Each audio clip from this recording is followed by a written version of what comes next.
ایک دفعہ ایک بادشاہ اپنی ملکہ کے ساتھ بیٹھا تھا کہ ہنسی مذاق میں اس نے ملکہ سے پوچھ لیا تمہیں میری شکل کیسی لگتی ہے۔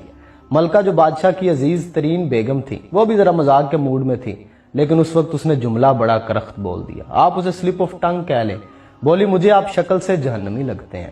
یہ فکرہ سننے کے بعد بادشاہ کو غصہ آ گیا اور بولا میں اگر جہنمی ہوں تو تمہیں 3 طلاقیں دیتا ہوں۔ ملکہ نے یہ سنا تو اس نے رونا پیٹنا شروع کر دیا اور بادشاہ کو بھی کچھ دیر بعد اپنی غلطی کا احساس ہو گیا۔ اگلے دن بادشاہ سلامت نے ملک کے تمام علماء، مفتی صاحبان اور اماموں کو دربار میں بلا لیا اور ان سے پوچھا کہ کیا اس طریقے سے میری طلاق ہو چکی ہے؟ سب کا باری باری یہی کہنا تھا کہ ہاں آپ کی طلاق ہو چکی ہے اور شریعت کی روشنی سے ملکہ عالیہ اب آپ کی زوجہ نہیں ہے۔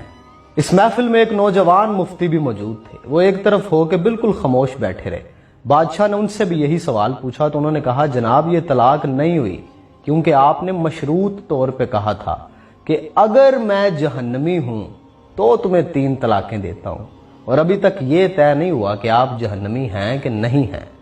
آپ کو اگر کوئی شخص جنتی ہونے کی ضمانت دے دے تو پھر آپ کی طلاق نہیں ہوگی۔ بادشاہ سلامت نے جوشیلے انداز میں پوچھا لیکن مجھے اس کی ضمانت دے گا کون؟ سب نے اس سوال کے جواب پہ اپنے سر جھکا لیے کہ دنیا میں کون شخص جنتی ہے اور کون جہنمی ہے، اس کی کوئی ضمانت کیسے دے سکتا ہے بھلا؟ نوجوان نے جب تمام علماء کو خاموش دیکھا تو وہ بادشاہ سلامت سے مخاطب ہوا، بادشاہ سلامت میں آپ کو یہ گارنٹی دے سکتا ہوں لیکن اس کے لیے آپ سے ایک سوال پوچھوں گا، اگر آپ کا جواب ہاں ہوا تو میں یہ آپ کو ضمانت دے دوں گا۔ بادشاہ نے کہا پوچھو۔ تو نوجوان نے پوچھا کہ آپ کی زندگی میں کبھی کوئی ایسا موقع آیا تھا کہ آپ گناہ پہ قادر تھے لیکن آپ نے صرف اللہ رب العزت کے خوف سے وہ گناہ چھوڑ دیا تھا؟ بادشاہ نے کچھ دیر سوچا اور سر اٹھایا اور کہا ہاں ایک بار ایسا ہوا تھا۔ میں اپنی خوابگاہ میں داخل ہوا، وہاں ایک نوکرانی صفائی کر رہی تھی۔ وہ لڑکی بڑی خوبصورت تھی، میں بھٹک گیا، میں نے دروازے کو اندر سے بند کر لیا۔ میں غلط نیت سے اس لڑکی کی طرف بڑھا تو اس نے رونا پیٹنا شروع کر دیا اور وہ چلا کے بولی اے بادشاہ اللہ سے ڈرو، وہ تم سے زیادہ طاقتور ہے۔ میں نے جب یہ سنا تو میرے اوپر اللہ رب العزت کا خوف طاری ہو گیا۔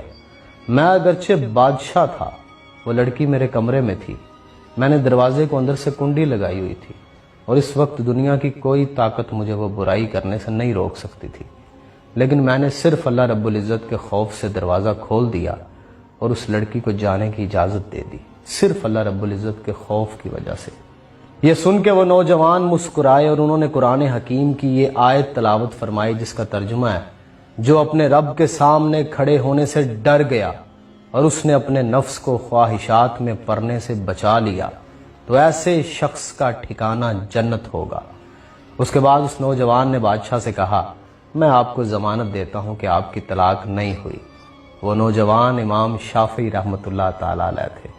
انسان شاید پوری زندگی پرفیکشن کے ساتھ پرفارم نہیں کر سکتا، گناہ و ثواب کے نسیان میں الجھا ہوتا ہے، جبلتوں کی کشمکش میں الجھا ہوتا ہے، لیکن پھر بھی کوئی ایک لمحہ تو ایسا ہونا چاہیے جب اسے لگے کہ گناہ پہ پوری قدرت ہے، پوری طاقت رکھتا ہے، لیکن صرف اللہ رب العزت کی ذات کی وجہ سے اس وقت گناہ نہ کرے۔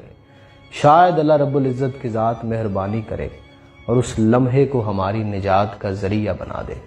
اللہ کے سامنے کھڑے ہونے سے زندگی میں کوئی ایک دفعہ تو ڈر جائے بندہ۔